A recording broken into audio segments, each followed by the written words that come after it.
On considère à présent les deux expressions suivantes pour lesquelles on va toujours évaluer les limites. Donc si on prend la première expression, qui est la limite lorsque t tend vers moins 1, de t au carré moins 3t moins 4 sur t au cube moins 1, on peut remplacer directement le moins 1 dans l'expression. On obtient la limite lorsque t tend vers moins 1 de moins 1 au carré, moins 3 fois moins 1, moins 4, le tout divisé par moins 1 au cube, moins 1. Donc là, on peut remplacer, écrire les valeurs que ça donne. On aura ici 1, plus 3, moins 4, et le dénominateur, on aura moins 2. Okay. Donc on voit ici qu'on obtient 0 sur moins 2, qui nous donne 0. Donc la valeur de cette première limite-là, c'est 0. Donc si on considère maintenant la deuxième limite, on a la limite lorsque x tend vers 1 de x à la 5 moins x sur x moins 1. Donc on peut remplacer la valeur ici également de x par 1 dans l'expression. On obtiendra 1 à la 5 moins 1 divisé par 1 moins 1, ce qui nous donne 0 sur 0 qui a une forme indéterminée. Donc comment est-ce qu'on peut procéder pour résoudre cette indétermination-là? Donc ici on voit qu'on ne peut pas mettre en facteur un élément x, donc on peut penser ici à réaliser une division euclidienne. Okay, on va essayer de diviser x à la 5 moins x par x moins 1. Donc comment est-ce qu'on fait pour la division euclidienne? C'est que je prends mon premier terme ici, j'ai x à la 5, que je divise par x, donc j'ai x à la 4 qui reste.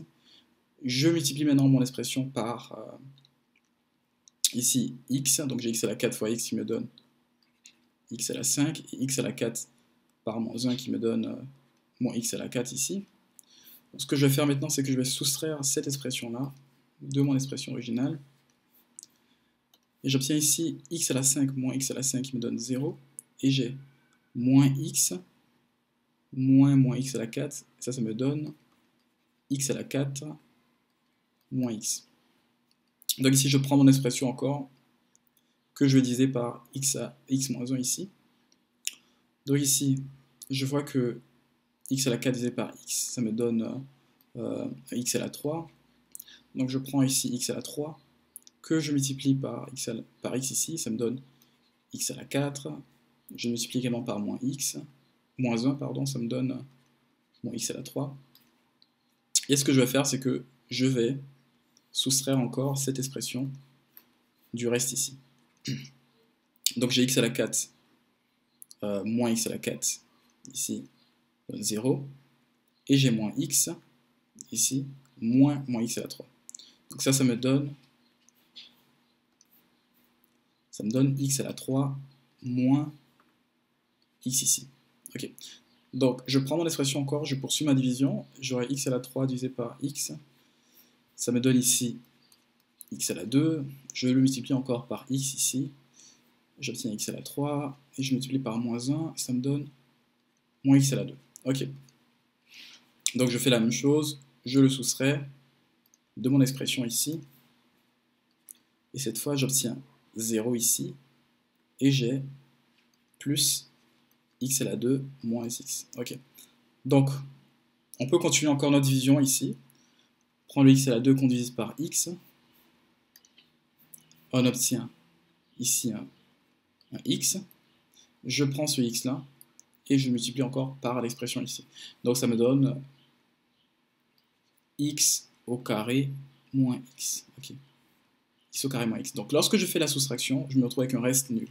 Ça veut dire ici que mon polynôme, en fait, qui est x à la 5 moins x, okay, mon polynôme ici qui est x à la 5 moins x, je peux le réécrire comme étant, donc x à la 5, je vais changer de couleur, x à la 5 moins x, je peux le réécrire comme étant encore x moins 1 fois x à la 4 plus x à la 3 plus x à la 2 plus x. Okay, donc c'est toute cette expression-là.